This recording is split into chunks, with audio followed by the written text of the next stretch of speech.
Terima kasih ya Bu Arina, tim Suarais dan Ailo juga atas kesempatannya hari ini.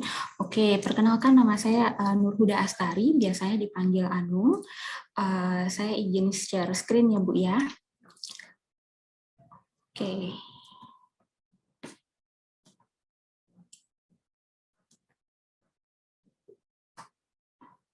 Apakah sudah terlihat screen-nya? Sudah ya? Sudah. Oke, baik. Saya langsung saja ya. Perkenalkan, Facilitating Indonesia atau disebut juga brandnya Uniqlo. Kami adalah perusahaan retail di Indonesia berasal dari Jepang, bergerak di retail pakaian dengan merek dagangnya Uniqlo. Sekarang ini toko kami, toko Uniqlo itu ada 45, tersebar di 20 toko di 20 kota di seluruh Indonesia. Oke, nah apa filosofinya Uniqlo? Filosofi kami itu yaitu lifewear. Lifewear ini sangat erat kaitannya dengan sustainability. Misi kami lifewear tidak hanya untuk menciptakan pakaian yang berkualitas, tapi juga meningkatkan kualitas hidup semua orang di seluruh dunia. Nah, inilah yang menjadi dasar dari inisiatif-inisiatif sustainability kami yang kami selaraskan dengan bagaimana bekerja sama dan bekerja sama dengan masyarakat sekitar yang juga beragam. Oke.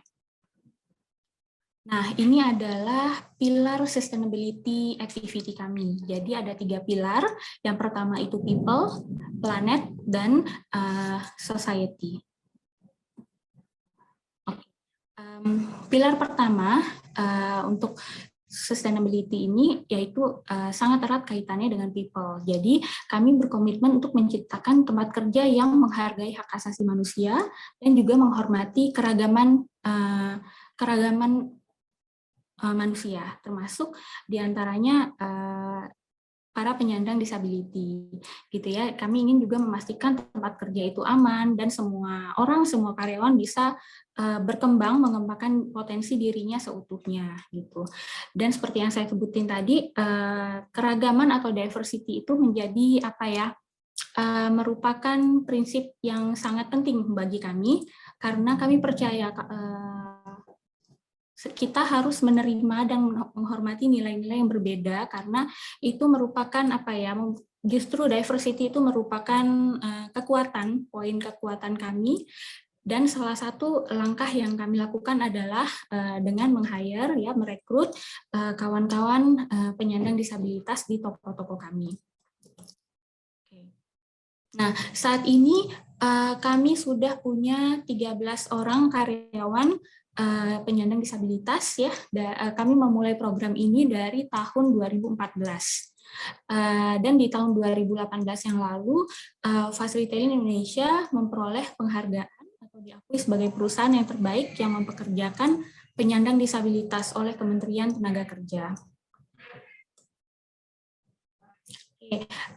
Saya lanjut langsung ya ke proses rekrutmen seperti apa sih yang kami lakukan di Facilitating Indonesia. Nah, proses rekrutmennya seperti ini alurnya. Namun pada dasarnya kami bekerja sama dengan organisasi-organisasi partner. Saat ini kami ada 2 partnernya, yaitu yang pertama Special Olympic Indonesia dan yang kedua itu Disable. Nah, dari 2 organisasi inilah kami mengajukan permintaan kandidat sesuai dengan kriteria yang sudah kami berikan. Jadi partner ini akan memberikan list kandidatnya. Setelah itu kami lakukan wawancara. Dari HR kami lakukan wawancara dan juga tes komunikasi ya, baik tertulis maupun verbal. Nah, dari tahapan awal inilah kami sangat melibatkan orang tua atau wali. Tujuannya apa? Supaya sejak awal wali atau orang tua ini tahu ekspektasinya apa kalau karyawan bekerja di Uniqlo. Dan juga kami ingin bekerja sama, berkolaborasi dengan orang tua supaya ke depannya jika ada challenge ya, jika ada kesulitan-kesulitan, kami bisa mendapat support dari orang tua. Gitu. Selanjutnya setelah lulus dari HR interview, maka akan langsung ketemu dengan store manager, ketemu dengan usernya, dan juga datang ke toko. Jadi interview kedua ini kandidatnya akan diundang untuk datang langsung ke toko. Kami menyebutnya in-store experience. Kenapa ini penting? Jadi selain interview, kandidat akan kami ajak untuk keliling toko. Pertama pasti kandidatnya akan datang langsung ke toko. Nah, biasanya interviewnya dilakukan sebelum toko buka. Jadi kandidat benar-benar ngerasain tuh datang ke toko mall ya sebelum jam mall buka, masuk lewat pintu karyawan seperti apa rasanya ya. Kemudian commuting perjalanan dari rumah ke toko seperti apa. Jadi diharapkan di sesi ini kandidat benar-benar mempunyai pengalaman yang nyata, pengalaman yang konkret, bagaimana seandainya bisa ngebayangin gitu ya, bisa ngebayangin kalau seandainya saya bekerja di toko ini seperti apa. Nah, nanti setelah interview dengan store manager juga akan diajak keliling toko. Area-area kerjanya apa saja, terus juga bisa observasi karyawan-karyawan yang bekerja itu seperti apa sih tugas-tugasnya. Jadi akan benar-benar mendapat pengalaman nyata apa sih yang akan dilakukan kalau bekerja di sini. Gitu. Nah, dari hasil wawancara inilah nanti kami review lagi. Setelah ada list kandidat yang dipilih, baru kami berikan offering letter dan penandatanganan kontrak. Nah, di penandatanganan kontrak ini juga kami tetap melibatkan orang tua. Kami lakukan sesi penjelasannya itu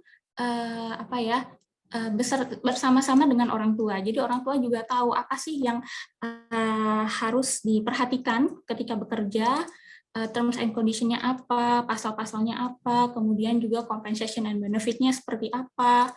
Nah, di Uniqlo kami menawarkan posisi permanen dan compensation benefit-nya juga sama dengan karyawan lainnya di grade yang sama ya. Setelah offering letter baru nanti masuklah ke onboarding proses yaitu in-store training ya. Oke. Selain itu selama masa rekrutmen ini kami juga menyiapkan karyawan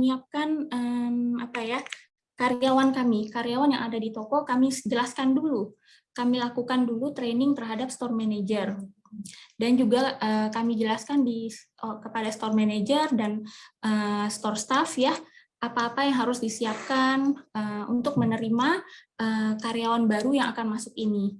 Gaya komunikasi kita seperti apa, kemudian profil kandidatnya seperti apa yang nanti akan join gitu. Jadi lingkungan kerja juga perlu disiapkan terlebih dahulu sebelum karyawannya join. Oke. Nah, ini saya mau share salah satu kegiatan kami tahun lalu ya. Ini adalah workshop gathering, dokumentasi gathering karyawan penyandang disabilitas kami. Waktu itu kami menyelenggarakan ini dalam rangka Hari Person with Disability ya di tanggal 3 Desember 2020 lalu. Di sini kami lakukan semacam sharing session. Jadi karyawan bisa saling sharing, bisa saling mengenal, berbagi pengalaman. Kalau ada kesulitan-kesulitan mereka bisa saling cerita. Juga kalau ada dari HR juga kalau misalkan mereka ada kesulitan kita support di sini. Terus juga kita jelaskan peluang karir ke depannya dan development selanjutnya seperti apa. Oke. Next, nah seperti apa sih goal dan target kami selanjutnya untuk rekrutmen penyandang disabilitas? Yang pertama pasti pada prinsipnya fast retailing kami memberikan kesempatan kerja yang sama untuk semua orang, termasuk juga penyandang disabilitas. Dan sebagai retail company, buat kami customer itu nomor satu. Jadi termasuk juga customer yang menyandang disabilitas. Pasti semua store staff kami latih untuk bisa menangani berbagai customer, termasuk customer penyandang disabilitas. Oleh karena itu,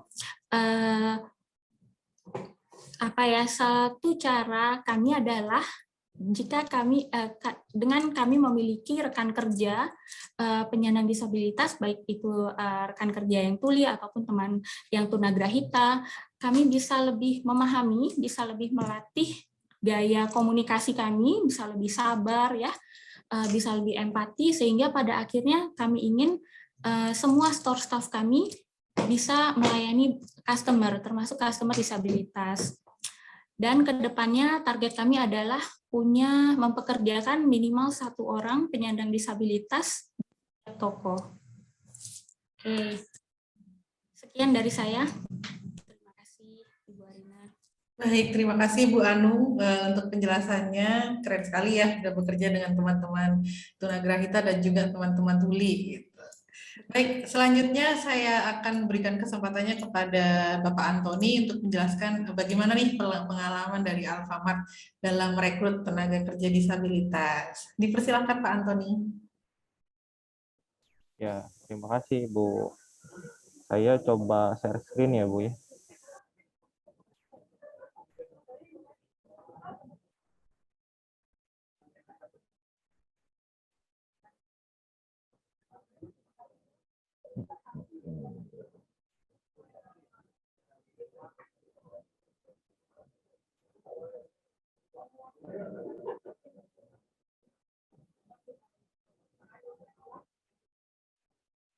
Udah kelihatan ya Bu?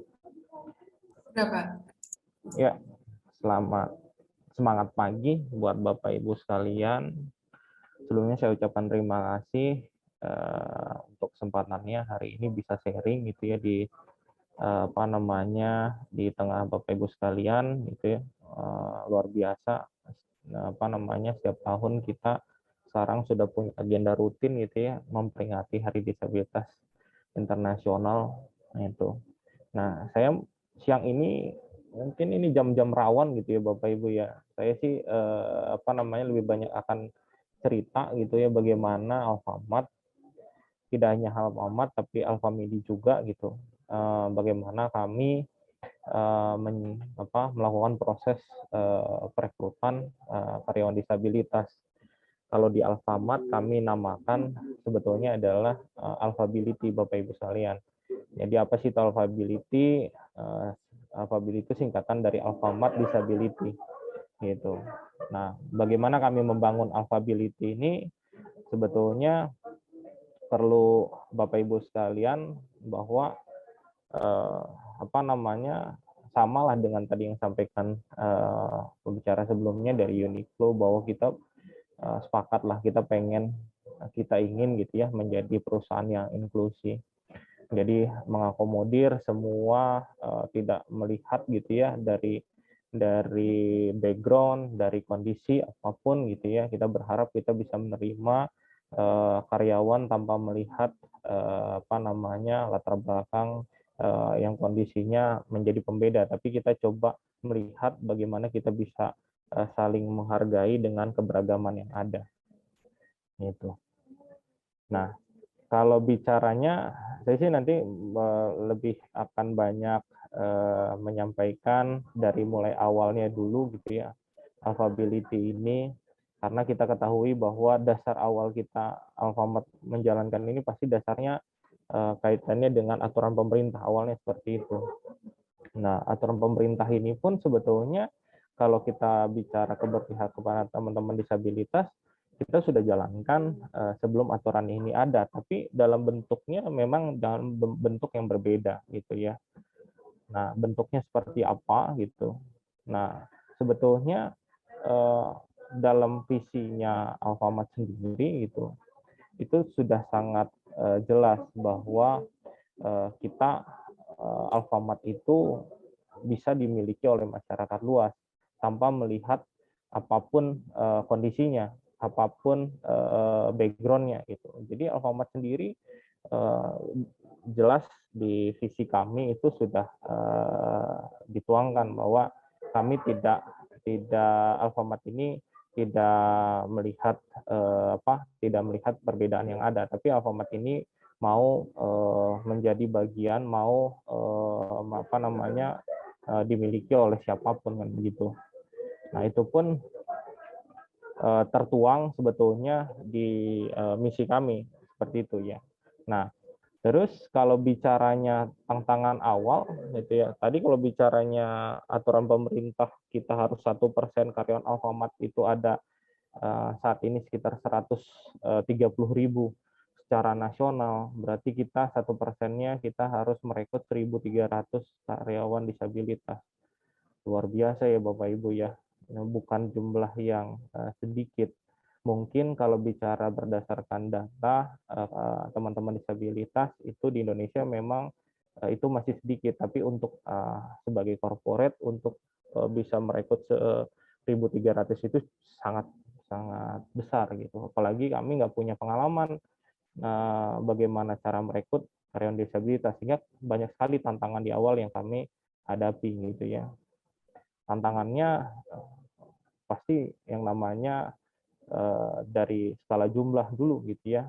Terus kami melihat bahwa infrastruktur, warehouse, toko kami memadai nggak sih gitu ya Bapak Ibu.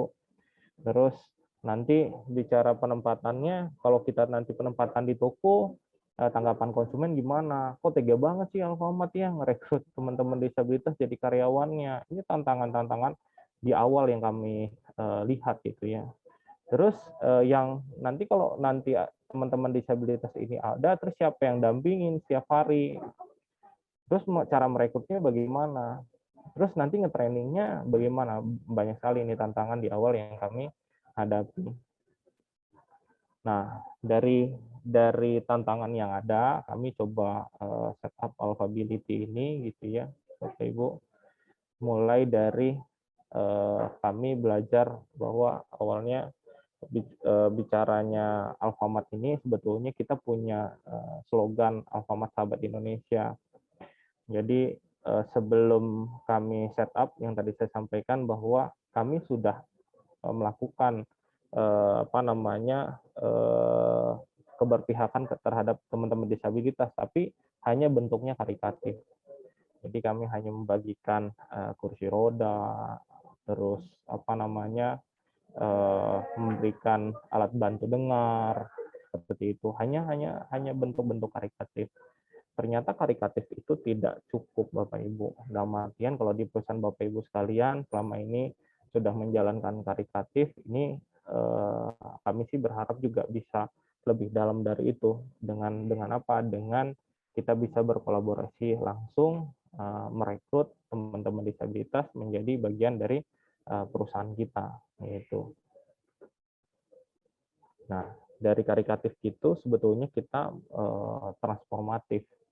Transformatifnya diawali dengan kami berkolaborasi dengan salah satu instansi gitu ya Bapak Ibu sekalian juga bisa berkolaborasi dengan instansi-instansi yang ada yang memang tantangan-tantangan tadi gitu ya, bagaimana merekrut, bagaimana training, itu tantangan-tantangan yang ada itu juga bisa sangat sangat memungkinkan bisa dibantu oleh pihak ketiga yang memiliki expert di penanganan karyawan disabilitas. Waktu itu kita berkolaborasi dengan Yakum gitu. Nah, dari situ, dari belajar itu kita mulai membuat Alfability model. Jadi bagaimana Alfability ini bisa berjalan gitu di Alfamart. Didasari oleh pasti dasarnya adalah corporate vision, mission. Di corporate vision, missionnya ini ada nggak nih gitu ya. Terus di corporate value-nya ada atau tidak. Nah, ini kita coba identifikasi lebih dalam. Nah, setelah itu baru kita lakukan pengaturan strategi. Terus kita komitmen manajemen, ini sangat penting gitu ya. Karena tanpa komitmen manajemen ini sangat berat kita, apalagi di bidang HR untuk bisa menjalankan ini. Nah, ini kita coba atur strategi untuk bagaimana membangun komitmen di manajemen. Setelah itu baru kita buat taktik. Taktik ini strategi kita untuk bisa proses ini bisa secara masif, secara nasional. Itu. Dan kita bisa untuk menggerakkan ini semua harus ada orang-orang yang berperan. Salah satunya adalah di internal kita di Human Capital, division head-nya, setiap head departemen, institusi di sini ya salah satunya gitu juga kolaborasi apa namanya, dengan banyak institusi, baik apa namanya, yayasan, baik itu apa namanya, lembaga-lembaga yang ada itu, termasuk dengan pemerintah. Nah, komitmen manajemen ini dibangun pasti kita diawali dengan sharing bagaimana konsep availability ini, terus bagaimana concern manajemen, terus kita mulai dengan secara nasional itu kita running di pertama kali adalah di warehouse. Nah, itu. Terus strateginya yang kita lakukan adalah bagaimana kita pertama adalah menentukan targetnya dulu. Kita dari 1% itu kalau misalnya langsung ke 1000, kalau tadi di tahun 2020 1100, kalau di 2021 sekarang 1300, itu kan cukup besar. Nah, kita mulai dari diawali dengan target 0,1 Bapak Ibu. Jadi nggak langsung 1%, kita targetin dulu pertama 0,1 dulu deh. Terus kita mulai bagaimana strategi rekrutmen yang kita lakukan gitu ya. Terus buatkan standarisasi secara nasional sehingga semua kantor cabang kami ada 32 kantor cabang Bapak Ibu, jadi semua secara proses itu sudah distandarisasikan gitu ya, termasuk bagaimana strategi pelatihan dan penempatannya. Nah, ini yang kita lakukan di 2016 itu di 0,1 gitu ya Bu, Bapak Ibu. Di 2017 kita naik gitu.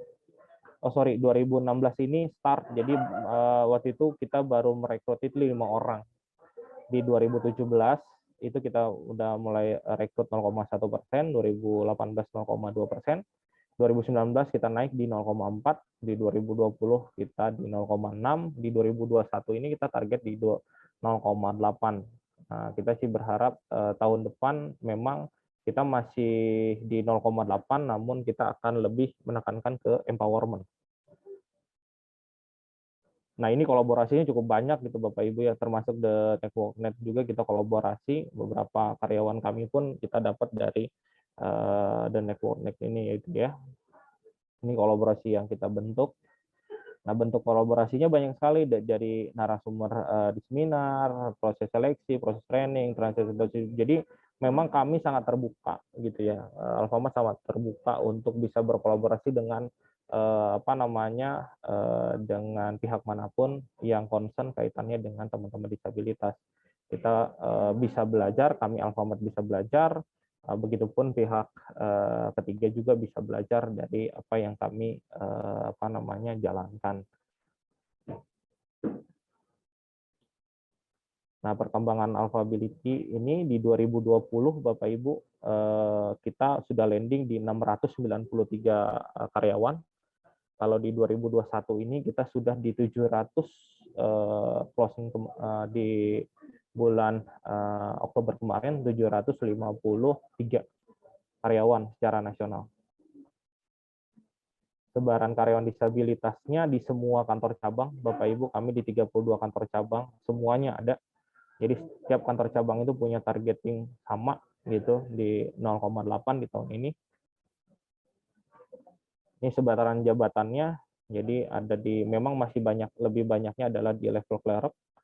Staffnya itu ada 58, officernya itu ada 5 orang. Staff dan officer ini berarti dia sudah proses development program atau sudah promosi dari clerk. Secara demografi, Bapak Ibu, kita karyawan disabilitas yang ada di Alfamart, bisa Bapak Ibu sekalian lihat gitu ya. Ini tersebar di semua lokasi kerja, di MRO. MRO itu sales compasser, di office, di store, maupun yang ada di warehouse. Memang paling banyaknya ada di store. Itu. Saat ini kita punya apa? Tunagrahita, tunalaras, tunanetra, cuman tunanetranya di kami memang belum full, Bapak Ibu, masih sebagian gitu, tunadaksa dan apa namanya? Tunawicara.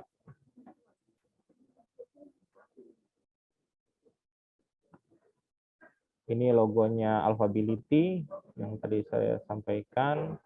Nah, di toko pun kami ada bukan apa ya, bukan dalam artian ini itu di kami itu kami berikan logo di apa namanya di seragamnya teman-teman disabilitas, tapi ini bukan cap ya. Jadi Bapak Ibu juga bisa lihat ini sebagai ataupun menjadi pembeda, bukan, kami juga tidak mau membedakan, tapi ini adalah permintaan dari karyawan kami yang tunawicara, tunarungu gitu ya, atau biasa kita sebut kuli gitu. Nah, memang dari karyawan kami sendiri yang minta untuk agar konsumen lebih mudah tahu gitu bahwa teman-teman teman-teman disabilitas ini adalah teman-teman disabilitas ini itu mudah dikenali oleh si konsumen begitu. Jadi bukan kami yang mencoba untuk membedakan, tidak, tapi malah karyawannya yang meminta sebagai, kalau kami sebut adalah ya perangkat keselamatan mereka. Dalam artian ketika di toko pun, ketika untuk proses keselamatan kerja, kita bisa dengan mudah akan bisa membantu seperti itu. Dan itu pun kami buat di warehouse itu. Seperti itu. Ini juga sebagai perangkat K3 untuk yang ada di warehouse. Ini tanda-tanda pengenalnya. Itu. Ini kemanfaatannya. Ini event-event kami pun sama, sudah dapat penghargaan, knowledge sharing, kolaborasi. Ini poin notes penting yang sering kami sampaikan, bahwa keberpihakan dimulai dengan mengubah sudut pandang, lihat kemampuan, bukan hambatan. Paling itu aja yang perlu saya sampaikan dari Alfamart. Terima kasih. Terima kasih Pak Antoni untuk penjelasannya.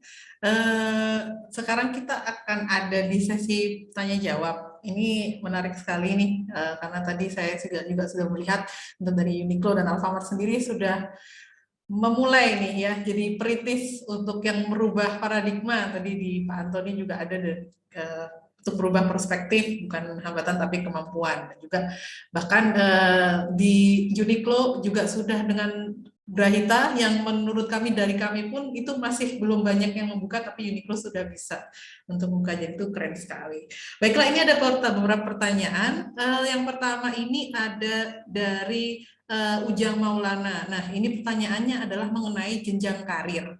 Bagaimana kalau di Uniqlo dan juga di Alfamart untuk teman-teman disabilitas, apakah ada bisa untuk melakukan untuk jenjang karirnya? Silakan mungkin dari Ibu Anu. Iya, terima kasih Bu Arina. Kalau di Uniqlo, memang kami merekrut untuk menjadi karyawan tetap Bu nantinya. Dengan proses tahapan kontrak terlebih dahulu selama sekian bulan. Jika selama masa kontrak ini evaluasinya dinilai bagus, maka akan menjadi karyawan tetap. Mengenai jenjang karir, tentu seperti yang tadi saya sampaikan, pasti kami juga ingin semua karyawan termasuk penyandang disabilitas potensinya bisa diberdayakan dengan maksimal di perusahaan. Namun memang di awal-awal ketika mulai bergabung, biasanya karyawan akan mendapat tugas basic task dulu. Jadi tugas-tugas yang standar dulu, seperti misalkan seperti misalkan di backroom, ya kami menyebutnya backroom. Jadi akan fokus di backroom dulu gitu ya, untuk tugas folding gitu ya, menyiapkan produk mulai dari membuka, misalkan buka kardusnya, kemudian dilipat atau digantung sesuai dengan standar, terus baru dibawa ke lantai penjualan.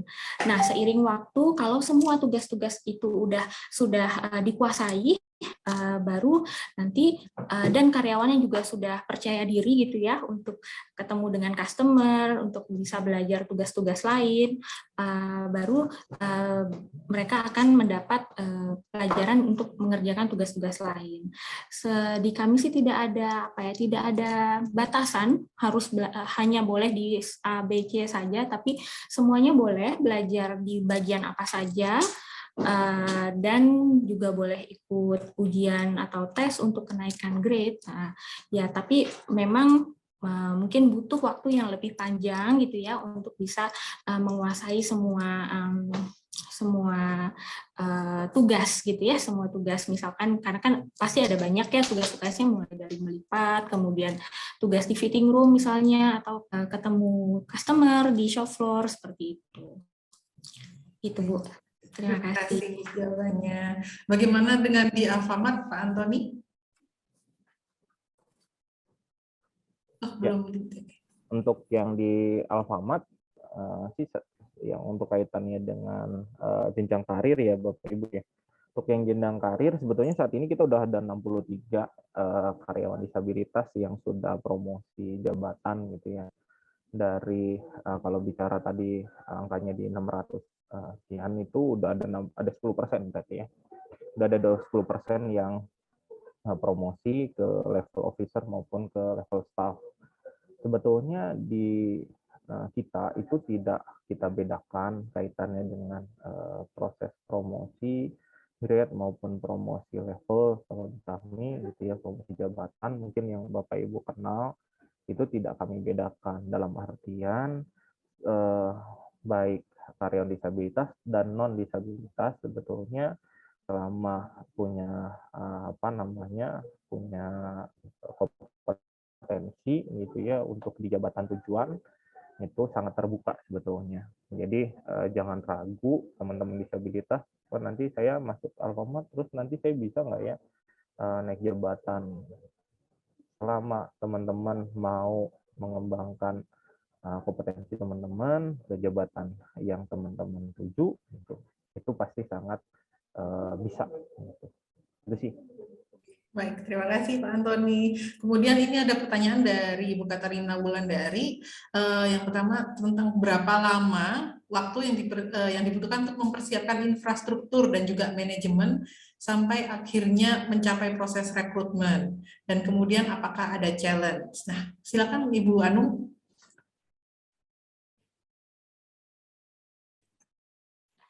Ya, oke. Pasti perlu persiapan ya Bu ya. Terima kasih pertanyaannya Bu Katarina. Persiapannya pasti kita harus menyusun dulu prosesnya seperti apa, terus langkah-langkah yang harus diambil seperti apa, dan kita perlu sepakat dulu dengan usernya. Kalau kami dalam hal ini pasti usernya tim store operation ya.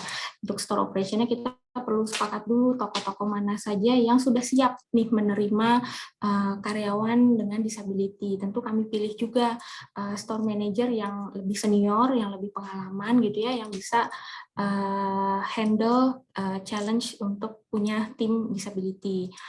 Dan kita juga perlu support dari manajemen. Jadi setelah plan-nya dibentuk gitu ya, prosesnya disiapkan, perlu approval atau encouragement, approval dari manajemen juga supaya semuanya bisa align gitu. Kemudian tadi challenge-nya ya. Challenge-nya tentu ya Bu pasti. Challenge-nya apa ya? Kita perlu mempersiapkan tim di toko juga, karena belum tentu semua tim yang ada di toko sekarang ini punya pengalaman berinteraksi dengan penyandang disabilitas, ya kan?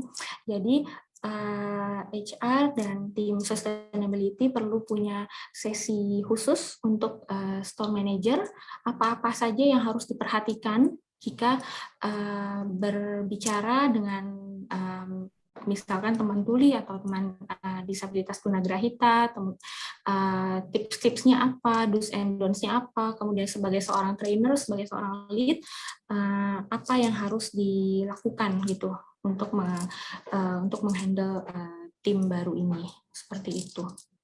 Baik, terima kasih Ibu Anung. Kita ada waktu 1 menit lagi mungkin dari Pak Antoni, dengan singkat mungkin bisa menjawab dari sisi Alfamart bagaimana Pak? Singkat saja Pak. Ya, kalau dari Alfamart perlu saya sampaikan, mungkin tadi sampaikan dari Bu Anung nggak jauh berbeda sebetulnya. Tapi kalau secara prinsipnya perlu saya sampaikan adalah lakukan yang bisa dulu Bapak Ibu. Lakukan yang bisa dulu. Kalau misalnya Bapak Ibu bisa rekrutnya teman-teman daksa ringan, itu dulu bisa dilakukan, lakukan Bu. Kalau bisa direkrutnya teman-teman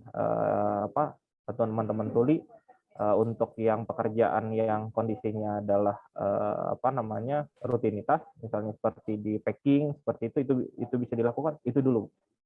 Jadi mulai dulu sih kalau perlu saya sampaikan Bapak Ibu untuk bisa meyakinkan manajemen maupun user-user yang ada. Itu aja Bu. Baik, terima kasih Pak Antoni. Wah, ini tinggal 15 detik lagi nih. Kita akan kembali ke main room. Saya ucapkan terima kasih kepada semuanya yang sudah hadir di sini. Juga terima kasih kepada Pak Antoni dan Ibu Anung. Kita akan berjumpa lagi setelah ini di main room. Terima kasih.